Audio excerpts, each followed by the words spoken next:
لله نحمده ونستعينه আল্লাহর জিকিরের জন্য আল্লাহকে পাওয়ার জন্য কিভাবে আল্লাহর ভালোবাসা বৃদ্ধি আলুকা হাব্বাত দোয়া কর আল্লাহ আমি তোমার ভালোবাসা চাই الحمد لله نحمده ونستعينه ونستغفره ونؤمن به ونتوكل عليه ونعوذ بالله من شرور أنفسنا ومن سيئات أعمالنا من يهده الله فلا مضل له ومن يضلل فلا هادي له وأشهد أن لا إله إلا الله وحده لا شريك له وأشهد أن سيدنا وحبيبنا وحبيب ربنا وطبيبنا وطبيب قلوبنا ورحيمنا ورؤوفنا وأولانا وأعطانا وملجأنا ونبينا ونبي ربنا ومولانا محمد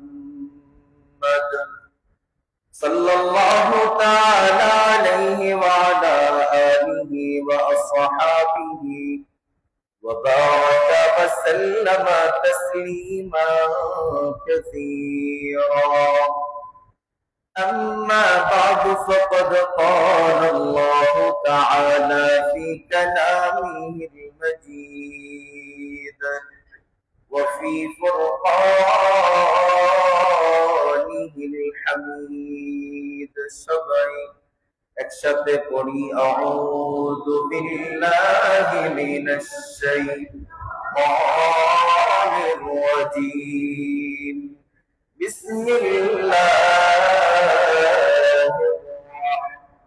রাহমানির রাহিম ইয়া আইয়ুহাল্লাযীনা আমানু যকুরুল্লাহা যিকরান كثيرا وسبحوه بكرة وأصيلا وأيضا قال بسم الله الرحمن الرحيم والذين آمنوا أشد حبا لله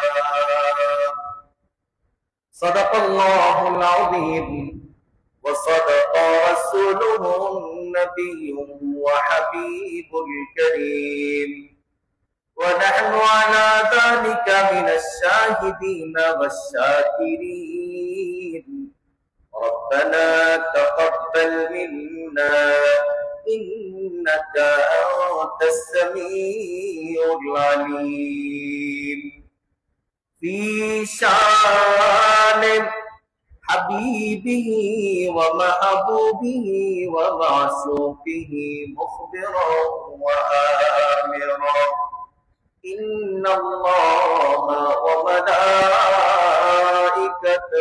يصلون على النبي يا أيها الذين آمنوا صلوا عليه وسلموا تسليما اللهم صل على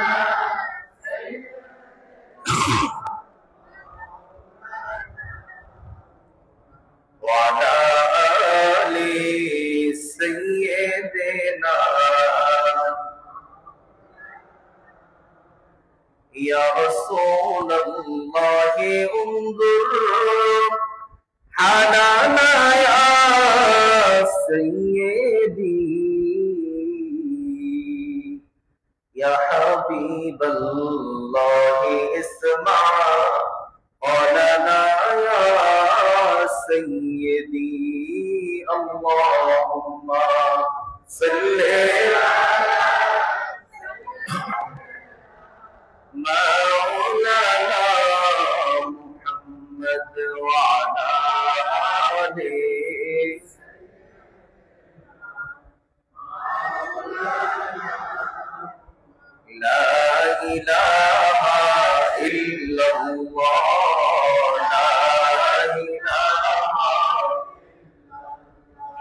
পড়ি লা ইলাহা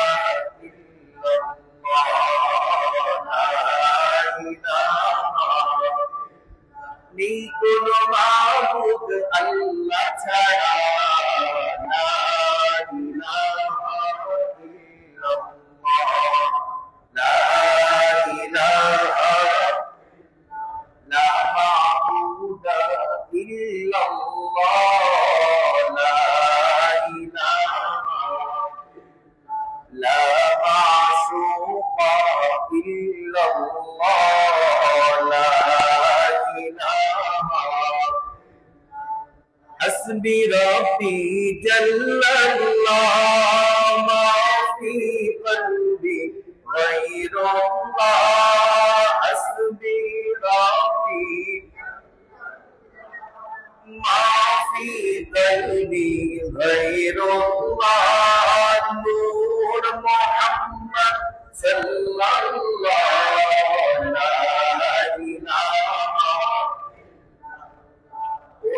لا إله إلا الله لا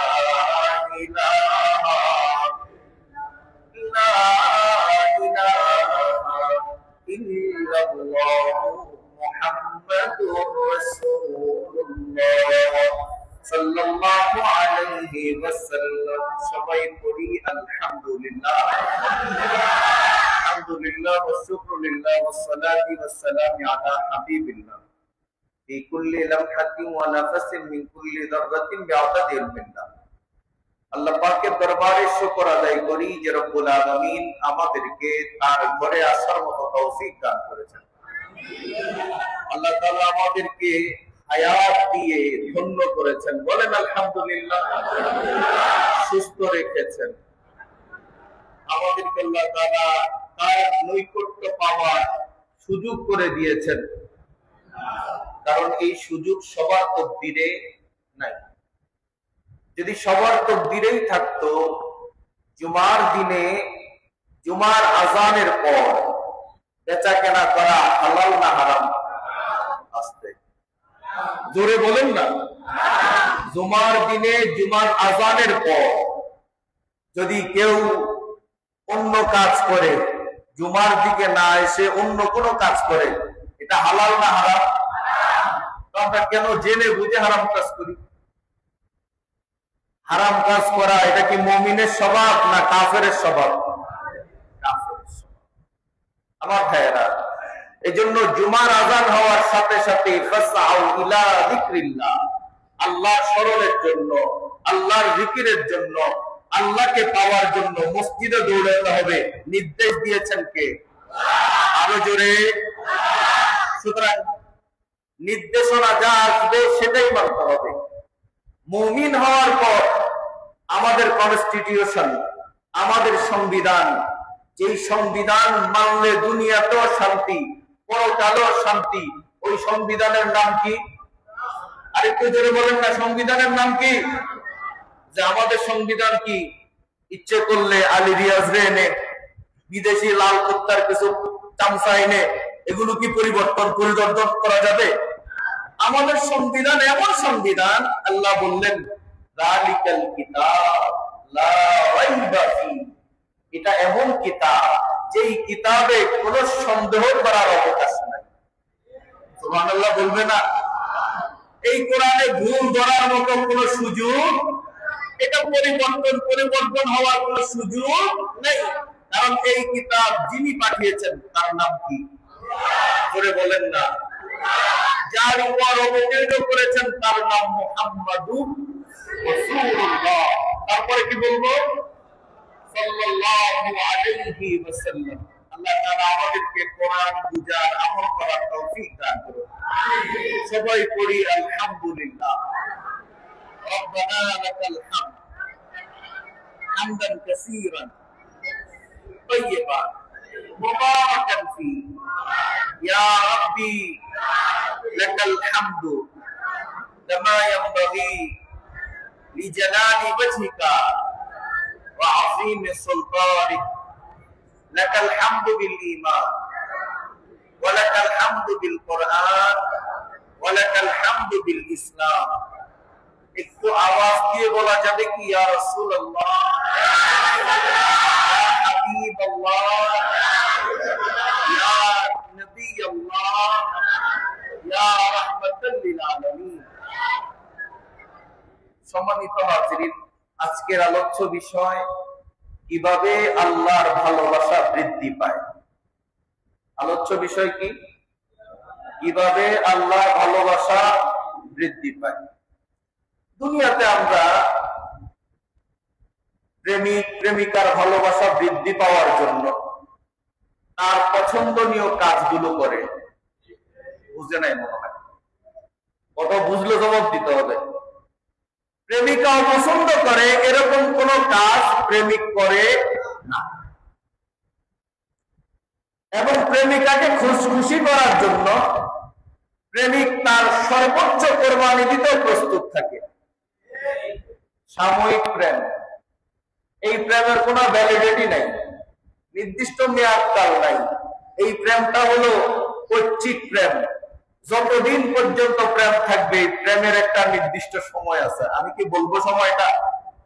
এই সময়টা হলো প্রেমিক প্রেমিকার প্রেম হলো যতক্ষণ পর্যন্ত তাকে নির্দিষ্ট গন্তব্যে না নেওয়া যাবে, তার সাথে ডেটিং হলো, ফিটিং হলো, এরপর আর প্রেমিকা মজা লাগলো না।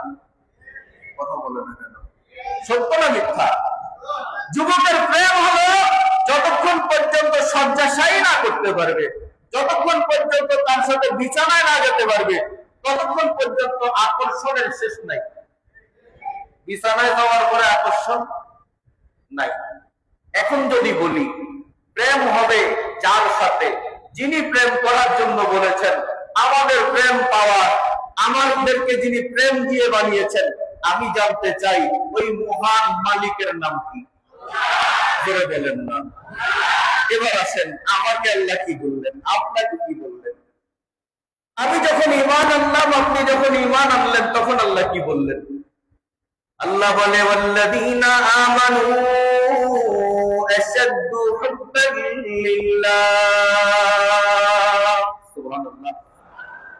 আল্লাহ বলে যারা ঈমান আনে, ঈমান আনার সাথে সাথে তার হৃদয়ে আল্লাহর ভালোবাসা প্রবল আকার ধারণ করে। সুবহানাল্লাহ। ঈমান আনার পর দুনিয়ার কারো ভালোবাসা অন্তরে জায়গা পায় না। যার ভালোবাসা অন্তরে জায়গা পায় তার নাম কি? জোরে বলেন না, তার নাম কি? আল্লাহ বলে শুনো, ঈমান আনার পর তার ভালোবাসা যেভাবে প্রবল আকার ধারণ করে, ঈমান আনার পর এই লোকটা যদি আরেকটা কাজ করে, যদি আরেকটা কাজ শুরু করে দেয়, আমি আল্লাহ তারে ভালোবাসি। সুবহানাল্লাহ। ঈমান আনার পর মুমিন ভালোবাসেন। আর আল্লাহ বলে ইন্নাল্লাযীনা আমানু ওয়া আমিলুস সালিহাত সায়াজআলু লাহুমুর রাহমানু উদ্দা। যারা ঈমান আনে, ঈমান আনার পর যথাযথভাবে নেক আমল করে, নিয়মিত নামাজ আদায় করে, আল্লাহর হুকুম মতো চলে, আল্লাহ বলে সায়াজআলু লাহুমুর রাহমানু উদ্দা। আমি রহমানুর রহিম আল্লাহ ওই বান্দাকে ভালোবাসি। সুবহানাল্লাহ। তাই না? আমাদের প্রথম কাজ, আল্লাহ বললেন আমি দুইটা শ্রেণীকে দুনিয়াতে পাঠিয়েছি, ওই দুইটা শ্রেণীর কাছে আমি ইবাদত চাই। কি চাই? বলে না কি চাই? ইবাদত চাই দুই শ্রেণীর কাছে। ওয়ামা খালাকতুল জিন্না ওয়াল ইনসা ইল্লা লিয়াবুদুন। I have created human beings and jinni only for my prayers. আমি এই দুইটা শ্রেণীকে সৃষ্টি করেছি শুধুমাত্র, কেবলমাত্র আমার ইবাদতের জন্য। তাইলে ইবাদত পাওয়া একমাত্র হকদার, জোরে বলেন কে? আরো জোরে। কোন ফিসাবে ইবাদত পাইব? আমার নবীর কোন ইবাদত করা যাবে? ইবাদত পাওয়ার একমাত্র হকদার কে? সিজদা পাওয়ার একমাত্র হকদার কে? দুনিয়ার কাউকে সিজদা করার কোন সুযোগ, কথা বলে না, সুযোগ। তাইলে প্রথম কাজ ঈমান আনার সাথে সাথে আমার কাজ শুরু হয়ে গেল আমলে সালেহ। এই আমলে সালেহ শুরু হলো। এখন আল্লাহর কাছে জানতে চাইলাম, আল্লাহ আমি দুনিয়াতে আছি, বহু মুসিবতে আছি, কষ্টে আছি, তোমার দয়া চাই, তোমার মহব্বত চাই, তোমার কাছাকাছি হতে চাই। আল্লাহ তোমার কাছাকাছি হওয়ার জন্য কি আমল করতে হবে? আল্লাহ বলে, শুনো, আমার ভালোবাসা পাওয়ার জন্য সর্বপ্রথম তোমাকে যে কাজ করতে হবে সেই কাজ হলো কিরাআতুল কোরআন বিতাদাব্বুরি ওয়াত তাফাক্কুর। জোরে বলুন সুবহানাল্লাহ। এক নাম্বার, একান্ত ঘনিষ্ঠতার সাথে, মনোযোগের সাথে, গভীরতার সাথে আল্লাহ পাকের কোরআনে কারীমের তেলাওয়াত করতে হবে। সুবহানাল্লাহ বলবেন। আল্লাহর ভালোবাসা পাওয়ার জন্য প্রথম কাজ কি? কোরআনের তেলাওয়াত। বলেন প্রথম কাজ কি? সবাই বলতে হবে প্রথম কাজ কি? আজকে যেন আমরা এখান থেকে পড়াশোনা করে যাওয়ার আগে পর্যন্ত প্রত্যেকটা প্রশ্নের জবাব দিয়ে যেতে পারি। পারবো ইনশাআল্লাহ? আল্লাহর ভালোবাসা পাওয়ার জন্য প্রথম কাজ কি? কোরআনের তিলাওয়াত। দুই নম্বর কাজ, শুধু কোরআন তেলাওয়াত করব তা না, কোরআন তেলাওয়াত করব একেবারে মনোযোগের সাথে। আমার সামনে কোরআন আছে, আমি কোরআনে কারীম খুলে রাখলাম, এই কোরআনে কারীম খুলে খুলে অন্য মনস্ক হয়ে মোবাইল টিপলাম, আরেকজনের কথা খেয়াল করলাম, তাইলে এটা মনোযোগ হইল না, ঠিক কিনা? নামাজে আসলাম, নামাজে আসার পর সংসারের চিন্তা করলাম, রাজনীতির চিন্তা করলাম, কেমনে কারে ঠকানো যায় ওই চিন্তা করলাম। আসেনি? আসেনি? নামাজে আসার পর সর্বপ্রথম কাজ হলো ধ্যান, জ্ঞান, প্রেম দিয়া একজনের দিকে নিজের জীবনটাকে উৎসর্গ করতে হবে। তিনি কে? কোন চিন্তা থাকবে না, না পরিবার, না সন্তান, না কিছু, না ধন সম্পদ, কোন কিছুর চিন্তা নাই। আমি একজনের দিকে আমার দিকটা ফিরাই নিলাম, আমার জবান ফিরাইলাম, আমার কলব ফিরাইলাম, সব কিছু ফিরালাম একজনের দিকে। জোরে বলেন তিনি কে? তখন যদি আমি দাঁড়ায় বলি আল্লাহু আকবার, কি বললাম? এটা সব বলে না তো, কি বলবো? জোরে বলে না, কি বলবো? আমি যখন বললাম আল্লাহ মহান, আল্লাহ সবচেয়ে বড়, তখন আল্লাহর ভালো লাগবে না খারাপ লাগবে? এখন আমি শুরু করলাম আল্লাহর প্রশংসা, প্রশংসা শুরু হয়ে গেল। প্রশংসা করতে করতে করতে করতে আমার আর আল্লাহর সাথে সম্পর্ক তৈরি হয়ে গেল। সম্পর্ক তৈরি হতে হতে রুকুতে চলে গেলাম, সেখানে যা বললাম সুবহানা রাব্বিয়াল আযীম, সুবহানা রাব্বিয়াল আযীম। পড়ে না? সুবহানা রাব্বিয়াল আযীম। যখন আমি এভাবে মহান আযীম রবের পবিত্রতা বর্ণনা করা শুরু করলাম, রব বলে ভালোই তো লাগে। কি লাগে? ভালোই তো লাগে। এবার আমি দাঁড়াইলাম, সোজা হয়ে গেলাম, সোজা হয়ে এরপরে বললাম রব্বানা লাকাল হামদ হামদান কাসীরান তাইয়িবান মুবারাকান ফি। আল্লাহ পাক বলেন, যখন বান্দা এই শব্দগুলো পড়া শুরু করে, আমার প্রশংসা, অনেক অনেক প্রশংসা স্তুতি যখন চালাইতে থাকে, আমি আল্লাহ তার দিকে মায়ার নজরে তাকাই। কিসের নজর? জোরে বলে না, কিসের নজর? মায়ার নজরে তাকাতে তাকাতে আল্লাহ পাক বলেন, আমার বান্দা এবার আর অন্যদিকে তাকায় না, পুরা শরীরের প্রত্যেকটা অঙ্গ প্রত্যঙ্গ দিয়া আমার সিজদা করে, সিজদায় দেয়া পড়ে সুবহানা রাব্বিয়াল আ'লা। বলেন না? এখনো মনোভূত হয় নাই। সুবহানা রাব্বিয়াল আ'লা, সুবহানা রাব্বিয়াল আ'লা, সুবহানা রাব্বিয়াল আ'লা। এভাবে বলতে শুরু, যখন সুবহানা রাব্বিয়াল আ'লা, আ'লা মানে সর্বোচ্চ, সুউচ্চ, সবচাইতে উত্তম, সবচাইতে উপরের, যিনি কে? আল্লাহর চাইতে বড়, আল্লাহর চাইতে সুউচ্চ, আল্লাহর চাইতে বড় মাকামওয়ালা আর কেউ আছে? আমার ভাইরা, ওই সময় আল্লাহ বলে, সে যখন এভাবে আমাকে ডাকা শুরু করে, আমার কাছে বড় ভালো লাগে। ভালো লাগা অবস্থায় আমি তারে বলি দূরে কেন, কাছে চলে আসো। আর দূরে কেন, কাছে চলে আসো। মুহাম্মদ প্রকাশ হচ্ছে। আল্লাহ কোরআনে বলে দিলেন ওয়াসজুদ ওয়াকারিব, সিজদা দাও আর আমার নিকটবর্তী হয়ে যাও। সুবহানাল্লাহ। এজন্য প্রথম কাজ কিরাতুল কোরআন বিতাদাব্বুরি ওয়াত তাফাহুম। যখন কোরআনে কারীমের তেলাওয়াত হবে একেবারে চুপ হয়ে যাওয়া। কোরআনে কারীম আমি তেলাওয়াত করতে পারি না, হুজুর কোরআন আমি পড়তে পারি না, তারপরেও কোরআনের প্রতি প্রেম রাখা। কথা বলে না কেন? আমরা যখন ছোটবেলায় মক্তবে পড়েছিলাম কোরআনে কারীমের গিলাফ ছিল কি ছিল না? জোরে বলে না। কোরআনে কারীমের গিলাফের মধ্যে কোনোভাবে যদি অসম্মান হয়ে যেত, কোনোভাবে যদি পা লেগে যেত, এই গিলাফকে আমরা মুখে লাগাইতাম, বুকে লাগাইতাম।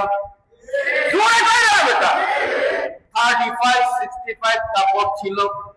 ওই কাপড়ের দাম তৎকালীন সময়ে বেশি থেকে বেশি 25 থেকে 30 টাকা ছিল। আমি ভুল না ঠিক? জোরে বলেন না, ভুল না ঠিক? ওই কাপড়টা এত মায়ার এত মর্যাদা কেন দিতাম? কারণ এটা কোরআনের সাথে লাগার কারণে এটার মর্যাদা বেড়ে গেছে। সুবহানাল্লাহ। আমার ভাইয়েরা, এই কোরআনে কারীমের এই সুন্দর এই মাখনটা কোরআনের সাথে লাগানোর কারণে এটার দাম বাড়ছে।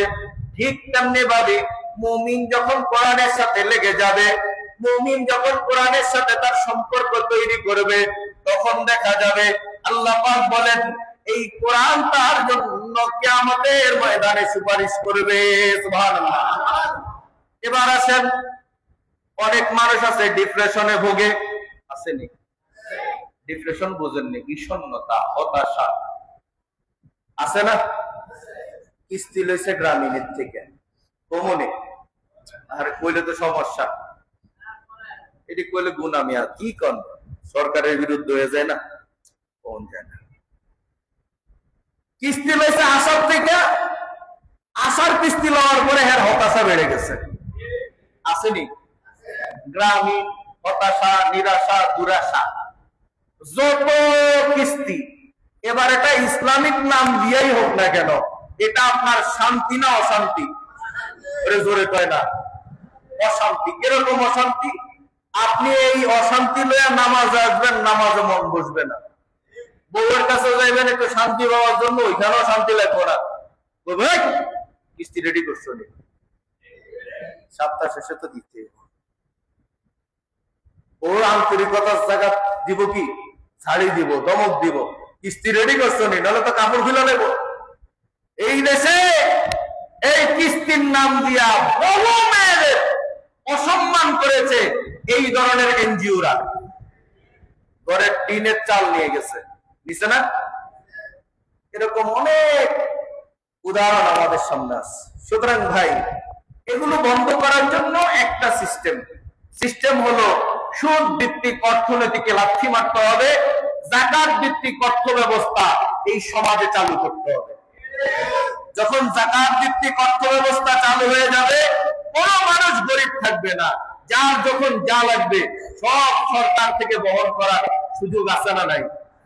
আমাদের দেশে যাদের যাকাত হয়েছে, যাকাতের টাকাটা ঠিক মতো যাকাতের হিসাব করে যদি যাকাত বোর্ডের মধ্যে টাকাটা জমা হয়ে যায় এবং একজন সুদক্ষ, একজন তাকওয়াবান আলেম দ্বারা যদি পরিচালিত হয়, তখন কার কি লাগবে? এই জন্য তখন অনেকগুলো কাজ হবে। এক নম্বর কাজ, যদি কেউ সেখান থেকে কর্জে হাসানা আনতে চায়, কর্জে হাসানা মানে কেউ যদি হাওলাত আনতে চায়, ঋণ আনতে চায়, সুদ মুক্ত ঋণ, তার জন্য আবশ্যকীয় বিষয় হবে সেই লোকটার নামাজি হতে হবে। কি হতে হবে? জোরে বলেন না। আমরা হারা বছর পিটাইও নামাজ পড়াইতে পারবো না, কিন্তু যখন তার বিপদ, এখন বিপদের জন্য সে নামাজ পড়তে বাধ্য, নামাজ তখন সে পড়বে। নামাজ পড়ে এই সত্যায়ন করার জন্য ইমাম সাহেব সত্যায়ন করবেন। যখন ইমাম সত্যায়ন করে দিবেন, তার জন্য ঋণ পাওয়াটা সহজ হবে। তো ইমাম সাহেবের কাছে তার গাঁজা করে আসবে না, মদ করে আসবে না, জুয়াখোর আসবে না, অপরাধীরা আসবে না। কথা বলেন ঠিক কিনা?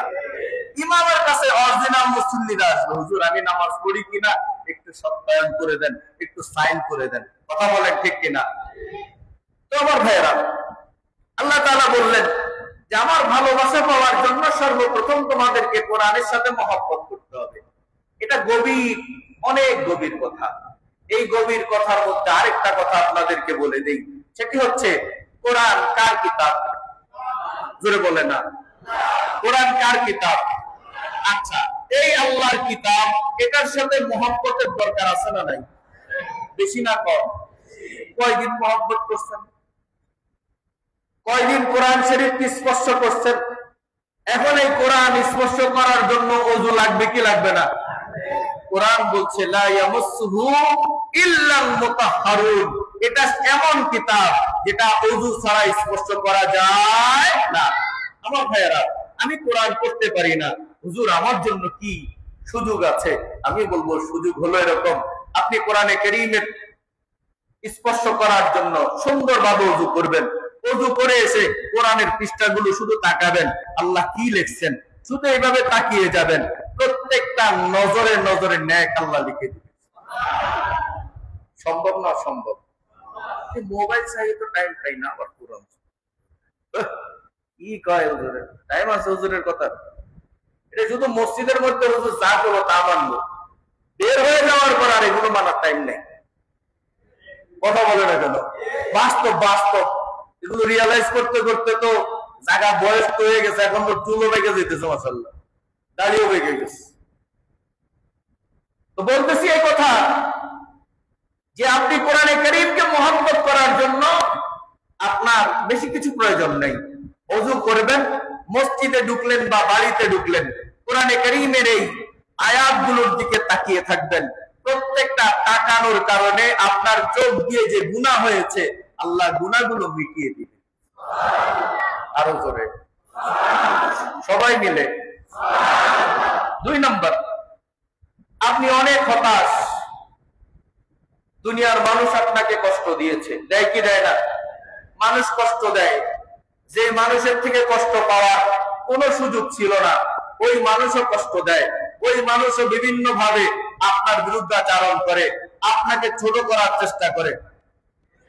যাকে যত বেশি ভালোবাসছেন, এই ভালোবাসার কারণে এক সময় দেখবেন যে যার সাথে বেশি মহব্বত ছিল এই লোকই আপনার বদনাম করা শুরু করে দিছে। কথা ঠিক নেই? যারে খাওয়াইছেন, যারে পড়াইছেন, যার সাথে চলছেন, যারা সারা কিছু বুঝেন নাই, এই লোক যখন সমালোচনা করে বুঝবেন তার সাথে কোন এক সময় তার ভালো সম্পর্ক ছিল। কথা বলেন ঠিক কিনা? স্বার্থে আঘাত লেগেছে, এই জন্য বন্ধুত্ব শেষ হয়ে গেছে। কথা বলেন ঠিক কিনা? আমাদের দেশে নিন্দা করার স্বভাব মানুষের বেশি না কম? বলে না, বেশি না কম? নিন্দা করা। মনে রাখবেন, আপনি আপনার নিন্দা করতেছেন, অপরদিকে আরেক গ্রুপ তৈরি হয়ে গেছে আপনার নিন্দা করার জন্য। নিন্দা, হিংসা, ফাসাদ এগুলো থেকে আল্লাহ আমাদেরকে হেফাজত করুন। আরেকটু জোরে বলেন। মানুষ সম্পর্কে ভালো ধারণা রাখা, কারো সম্পর্কে কুধারণা না রাখা। আমাদের এখন অবস্থা হয়ে গেছে যে কিছু কিছু মানুষ কিচ্ছু জানে না, এক ওয়াক্ত নামাজ ঠিক মতো পড়ে না, সেও ফতোয়াবাজি করে চায়ের দোকানে বসে। আসেনি আসেনি, আরে এই হুজুর তো ঠিক নাই, ওই পেশাব ঠিক নাই। ভাই তুমি কোনটা? তুমি যে তার ব্যাপারে কথা বলো, তুমি কিডা? এটা আলেমদের ব্যাপার, আলেমরা সমাধান করবে। কথা বলেন। ওনাদের বিষয়ে তুমি বলো কেন? এটা তো তোমার কাজ না। এখন দেখেন, এমবিবিএস করা, এফসিপিএস করা, বিসিএস করা এমন ডাক্তার কম না বেশি? কথা বলেন, আসেন এরকম ডাক্তার? এরকম ডাক্তারের ভুল ধরার জন্য দেখবেন যে ফার্মেসি দিয়া বইছে 8 পাস। কি পাস? কথা কয় না রে আব্বা, ভুল হয়ে যেতেছে আমার। আমি বলবো কথাটা, 8 পাস। সে একজন প্রফেসর ডাক্তারের প্রেসক্রিপশন পড়তে পারে না। সে প্রেসক্রিপশন দেখে বলে এটা কোনো ওষুধ দিছে, এর চাইতে ভালো ওষুধ তো আমরাই বেশি। আসেনি আসেনি, এর চেয়ে ভালো ওষুধ আমি দিতে পারি হুজুর। কার কাছে গেছেন? হুদাই 1200-1500 টাকা ভিজিট দিয়া। আমি বলবো ভাই আদার ব্যাপারী জাহাজের খবর নিতে আসবেন না, আপনি যতটুকু ওই মাপের কথা বলেন না। সুতরাং নিজে নিজে বড় হওয়া এটা শয়তানের খাসলত। আর মানুষ আপনাকে বড় বানাবেন, আল্লাহ আপনাকে বড় বানাবেন, এটা আল্লাহ তাআলার একটা বড় গুণ। আপনি নিজে নিজে বড় হওয়ার দরকার নাই। আপনার কাজ যে আপনার হাত দিয়ে যদি কেউ সুস্থ হয়ে যায়, আপনি মনে করবেন না এটা আপনার কোনো কারামত, আপনার কিচ্ছু না। সুস্থতার মালিক একমাত্র জোরে বলে না। আর আমরা তো মাশাআল্লাহ মেডিসিনের উপরে খুব ভরসা করি। জ্বর এলেই মেডিসিনের জন্য পাগল হয়ে যায়। সাহাবায়ে কেরাম যখন অসুস্থ হতেন ইবাদত বাড়ায় দিতেন না কমায় দিতেন? বাড়ায় দিতেন। আমরা ইবাদত কমায় দিই। রোগ হইলে আবার এত ইবাদত করবো কেমনে? আমি তো এমনি অসুস্থ। আমার ভাইয়েরা, এই বিষয়টাকে খেয়াল রাখবো। তাহলে প্রথম নাম্বার বললাম, আল্লাহর ভালোবাসা পাওয়ার জন্য যে কাজ করা দরকার ওইটার নাম কি? কিসের তেলাওয়াত? আরো করে, কিসের তেলাওয়াত? কোরআনের তেলাওয়াত। কারণ কোরআনের তেলাওয়াত ছাড়া কোনো উপায় নাই। আপনি নামাজ পড়বেন, এই নামাজ পড়ার জন্য কোরআনের তেলাওয়াতের দরকার আছে না নাই? জোরে বলেন আছে না নাই? এটা একটা। এরপর আসেন 2 নম্বর, আত-তাকাররুবু ইলাইয়া বিন-নওয়াফিলি বা'দাল ফারাইদ। আল্লাহ আমাদের জন্য দৈনিক কিছু ফরজ কাজ রেখেছেন, কথা বলেন ঠিক কিনা? দৈনিক ফরজ কাজ হলো 5 ওয়াক্ত নামাজ ফরজ করে দিয়েছেন কে? জোরে বলেন কে? 5 ওয়াক্ত নামাজ ফরজ। 5 ওয়াক্ত নামাজের পরে কিছু সুন্নত নামাজ আছে না নাই? জোরে বলেন আছে না নাই?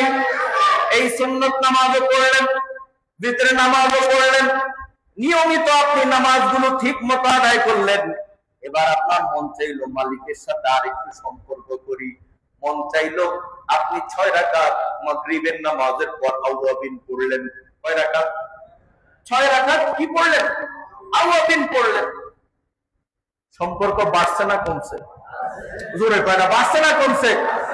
এরপরে আপনি ফজরের নামাজের পরে ইশরাক চাষ শুরু করে দিলেন। সম্পর্ক বাড়বো না কমবো? বাড়বো। এরপর আপনি আরেকটা শুরু করলেন, সবচেয়ে আল্লাহর প্রিয় আমল, আপনি রাতের শেষ অংশে দাঁড়িয়ে আল্লাহর সাথে একটু কথাবার্তা বলবেন, আল্লাহর সাথে একটু দাঁড়িয়ে একটু সময় কাটাবেন। যদি আপনি এই কাজটা করতে পারেন, আল্লাহ বলে এই ডাবল কাজটা, অতিরিক্ত কাজ করার কারণে এতদিন সে ছিল বান্দা, আমি ঘোষণা দিলাম ও এখন আমার বন্ধু। ও আমার কি? বন্ধু। এখন আল্লাহর বন্ধু হয়ে গেলে আল্লাহ বলে লা খাউফুন আলাইহিম ওয়া লা হুম ইয়াহজানুন। আল্লাহর বন্ধুদের কোনো ভয় নাই, আল্লাহর বন্ধুদের কোনো চিন্তা নাই। কথা বলেন ঠিক কিনা? এখানে আমি বেশি সময় না লাগিয়ে আমি সামনে আগাই। তাহলে 1 নাম্বার পাইলাম কোরআনে কারীমের তেলাওয়াত ধ্যান মগ্নতার সাথে, গভীরতার সাথে আল্লাহর সাথে কথা বলা। এটা হলো প্রথম কাজ, পারবো ইনশাআল্লাহ। 2 নাম্বার, ফরজ ইবাদতের পাশাপাশি নফল ইবাদতের দিকে ধাবিত হওয়া। চেষ্টা করবো তো ইনশাআল্লাহ, আল্লাহ তৌফিক দান করুন। এরপরে 3 নাম্বার বলছি, আল্লাহ বলে ইয়া আইয়ুহাল্লাযীনা আমানু যিকুরুল্লাহ যিকরান কাসীরা। আল্লাহ বলে ও ঈমানদারেরা, বেশি বেশি আল্লাহকে স্মরণ করো। কি করো? স্মরণ করো। কেন বেশি বেশি স্মরণ করবা? আল্লাহ আবার আরেক আয়াত দিয়া বললেন, যদি তুমি আমারে স্মরণ করো, আমি আল্লাহ কথা দিলাম আমিও তোমারে স্মরণ করব। সুবহানাল্লাহ। আসতেছে কুমুনার সামনে আল্লাহ কি কইছে? তুমি আমার স্মরণ করো, আমি তোমার স্মরণ করব। আরে কত বড় কথা! তুমি আমারে ডাকো, আমি তোমারে ডাকবো। তুমি আমার জিকির করো, আমি তোমার জিকির করব। সুবহানাল্লাহ বলো না? তুমি আমার সাথে সম্পর্ক করো, তুমি আই লাভ ইউ বললে আমিও আই লাভ ইউ করব।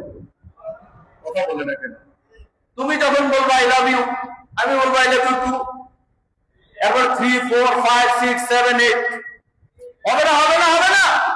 এই জন্য আল্লাহুম্মা ইন্নী আসআলুকা হুব্বাক, দোয়া কর আল্লাহ আমি তোমার ভালোবাসা চাই। আল্লাহ আমি কোন পরনারীর ভালোবাসা চাই না, ভালোবাসা চাই কার? আরো জোরে কয় না রে, কার ভালোবাসা চাই? আল্লাহুম্মা ইন্নী আসআলুকা হুব্বাক ওয়া হুব্বা নাবিয়্যিক, এবং তোমার নবীর ভালোবাসা চাই। জোরে বলুন না সুবহানাল্লাহ। এজন্য এগুলো দোয়া করা, আল্লাহর ভালোবাসা চাইতে হয়। আমার ভাইয়েরা, এই যে আপনি মসজিদে জুমার নামাজ পড়তে এসেছেন, এটাও দয়া কার? জোরে বলেন না, কার দয়া? আপনি মসজিদে বসে আছেন, এটাও আল্লাহর দয়া, আল্লাহর অনুগ্রহ। আপনার নিজের কোনো ক্ষমতা নাই, সকল ক্ষমতার মালিক একমাত্র। এখন আছেন আল্লাহ বলে ফাযকুরুনি আযকুরকুম, তুমি আমাকে ডাকো, আমি তোমাকে ডাকবো। তুমি আমার স্মরণ করো, আমি তোমার স্মরণ করব। চলেন এবার আমরা কিছুক্ষণ আল্লাহ আল্লাহ বলি। এবার আল্লাহ আমাদের আসমানের উপর বলতেছে বান্দা বান্দা বান্দা, নাকি? বিষয়টা তা নয়। আল্লাহ বললেন তুমি যখন আমাকে ডাকবা, আমি তোমাকে দুইটা জিনিস দিয়া স্মরণ করব। এক নাম্বার জিনিস হলো বিনিয়ামা, আমি তোমার জিন্দেগীর মধ্যে নিয়ামত বাড়ায় দিব। আরো জোরে, কি বাড়াই দেব? নিয়ামত। আচ্ছা, আপনি সুস্থ আছেন, এই নিয়ামত, এটা কি আপনি শুকর আদায় করে শেষ করতে পারবেন? আপনি এখনো ভালো মতো খেতে পারেন, দাঁতগুলো সচল আছে, শরীরে যৌবন আছে, আপনি মসজিদে এসে আল্লাহকে সিজদা দিতে পারেন, এটা নিয়ামত কিনা? কথা বলেন, নিয়ামত কিনা? আমার ভাইয়েরা, এই নিয়ামতের শুকর আদায় করা, ওয়াশকুরুনি, আমার শুকর আদায় করো। যখন তুমি শুকর আদায় করবা, আমি কি দিব? ওয়াসসাওয়াব, আমি এই শুকরের বিনিময়ে, শুকর আদায়ের কারণে, কৃতজ্ঞতা প্রকাশের কারণে আমি তোমার আমল নামায় সওয়াব দিয়ে তোমার আমল নামাকে আমি পরিপূর্ণ করে দেব। এজন্য আমার ভাইয়েরা, জিকির করতে হবে কার? ধরে বলেন। তাহলে জিকির কি আমি মানে সারাদিন জিকির করতে হবে? এবার জিকিরটা শোনেন। এক নাম্বার জিকির, প্রথম জিকির হলো পুরা সময়টা ফজরের আজান হয়েছে, আজান হওয়ার সাথে সাথে আল্লাহর ডাকে সাড়া দেওয়া, এটাও জিকির। এটা কি বলেন? এটা কি? আল্লাহ জিকিরের জন্য তো বলছেন। আজান হওয়ার পর আর মুমিন বসে থাকার কোনো সুযোগ নাই। আজান হয়েছে, সর্বপ্রথম কাজ নামাজ আদায় করা, এই নামাজ একটা জিকির। দুই নম্বর, কোরআনে কারীমের তেলাওয়াত করা, কোরআনে কারীমের তেলাওয়াত করাও জিকির। কথা বলে না? কোরআনে কারীমের তেলাওয়াত করা কি জিকির। এরপর আপনি 4 নাম্বার, হালালকে হালাল মেনে চলা, হারামকে হারাম মেনে চলা। এটা বড় কষ্টকর। হালালকে হালাল মেনে চলা, হালাল জিনিস ধরা, হারাম জিনিস ছেড়ে দেওয়া। হারামের সাথে মুমিনের কোনো সম্পর্ক নাই। যখন হারাম ধরবে, তার নামাজ কোনো কাজে লাগবে না। এরপরে কাজ তাহলিল লিসানি, আত্মিক জিকির আছে, মৌখিক জিকির আছে। যেমন জিকিরের ক্ষেত্রে আমাদের দেশে কিছু কিছু জিনিস আছে যে এই জিকির গুলোর কারণে জিকিরের প্রতি অনেকের অনীহা তৈরি হয়ে গেছে। অনেকে জিকির করে, একজনের জিকিরের কারণে আরেকজনের নামাজ নষ্ট হয়। আসেনি?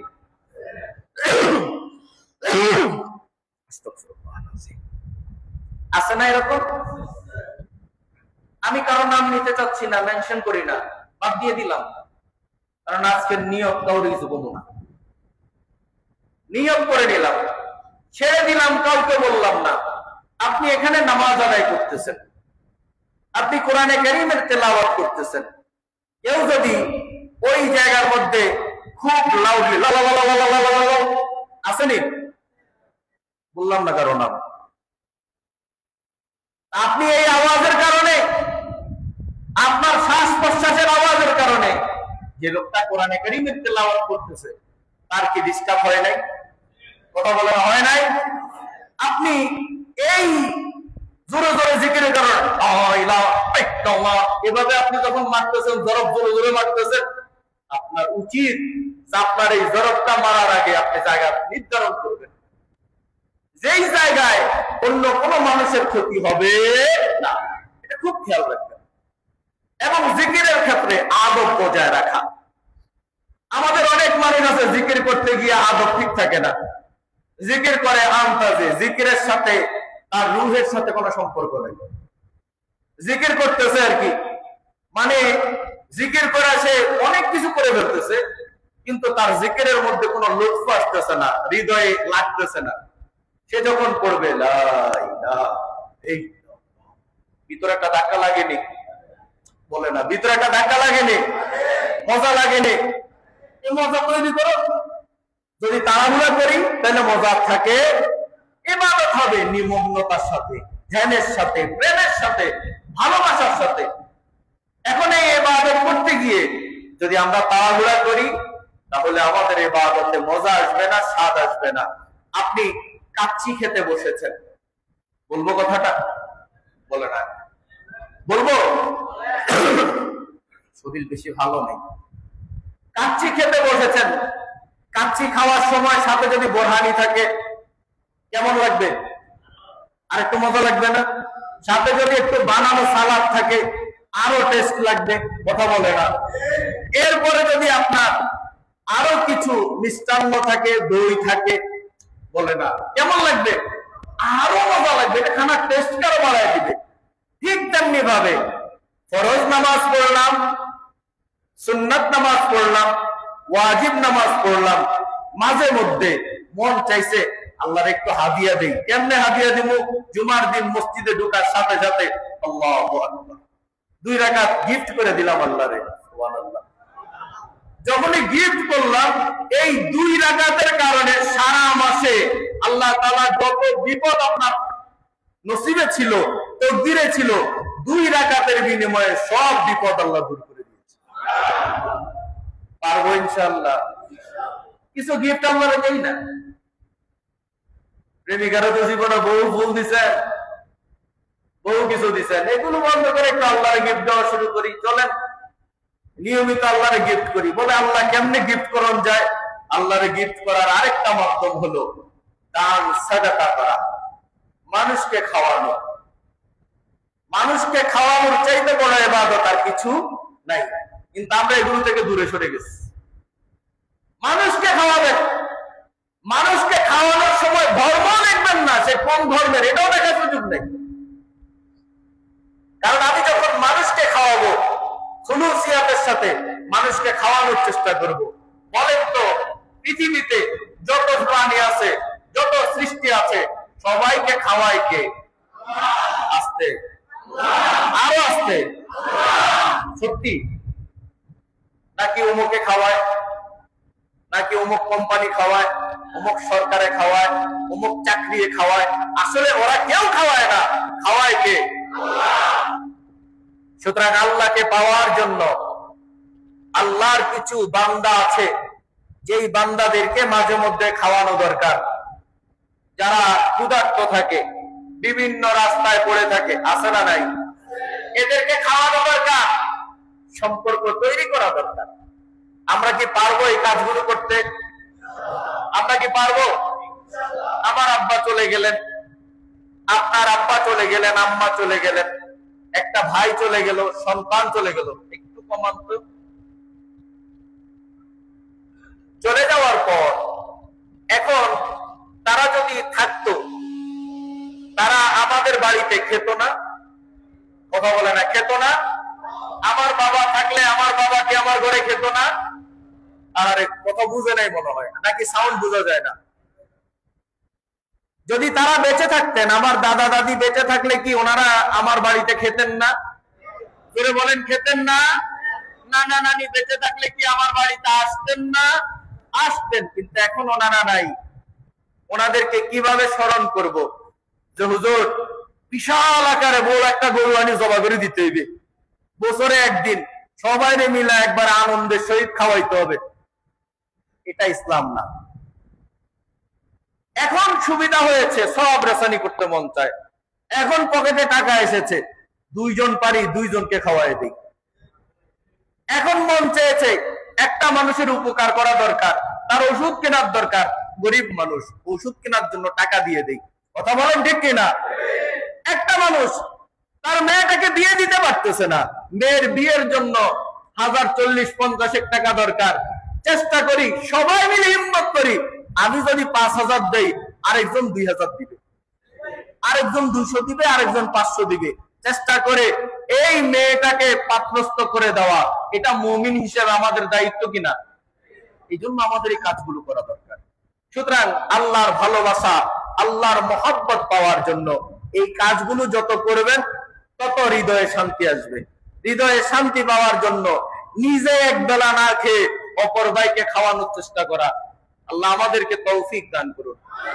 আরেকটু জোরে বলেন। এবার পরীক্ষা, আমার আলোচনা শেষ। এখন পরীক্ষা নিব, পরীক্ষায় দেখি আপনাদের অবস্থা কি।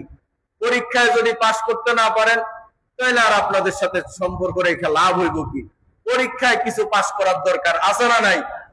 আর যদি এবারের মতো রেজাল্ট হয় তাহলে আপনার রেজাল্ট ধরেন নাকি? রেজাল্ট কিন্তু খুব ভালো হয়েছে আমি বলতে পারবো না। এবারে রেজাল্ট এত খারাপ হয়েছে যেটা আমাদের কল্পনায় ছিল না।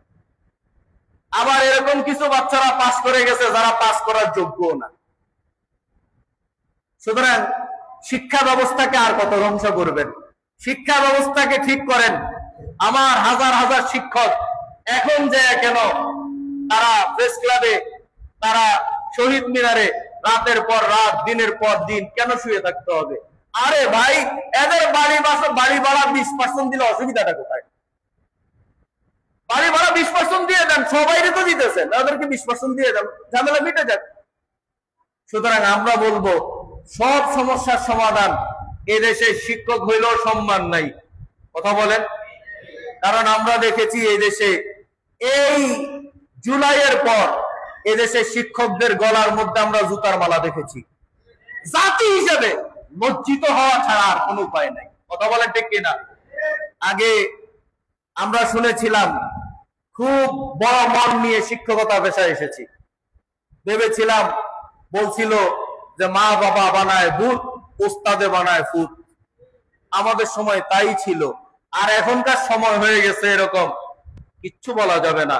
আমার বলা পারলে কি আর না পারলেই কি, আপনার এত টেনশন করার দরকার নাই। ব্যবহার করা যাবে না। এখন পোলা তো বেয়াদব, এমনি না শূন্য বুড়ি, আরো পাইছে ডোলে থালি। কথা বলেন ঠিক কিনা? সন্তান মানুষ হচ্ছে না, আদর্শ নাগরিক তৈরি হচ্ছে না। আপনি সংস্কার সংস্কার বলে এগুলো বলে আমাদের কার ধোকা না দিয়ে চলেন, একসাথে সংস্কার করি। এই সংস্কার হবে আমার হৃদয়ের সংস্কার।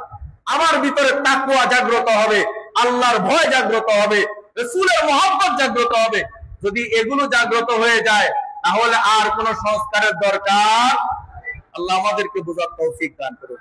এবার আসেন, সর্বপ্রথম কি বলছিলাম, কি করতে হবে আল্লাহর ভালোবাসা পাওয়ার জন্য? ওরে পারে তো মাশাআল্লাহ, কি কোরআনে?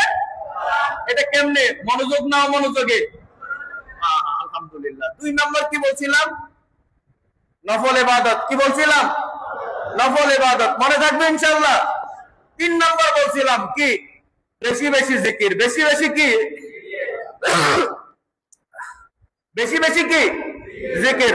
4 নম্বর বলছিলাম আইয়ুল ইসলামে খাইর আলা তুতইমুত তাআম ওয়া তাকরাউস সালাম আলা মান আরাফতা ওয়া মান লাম তারিফ। ইসলামের মধ্যে সবচেয়ে উত্তম কাজ কি? নবীজি বললেন সালা তুতইমুত তাআম, মানুষকে খাওয়ানো। সুবহানাল্লাহ বলবো না? সবচেয়ে উত্তম কাজ মানুষকে কি করা?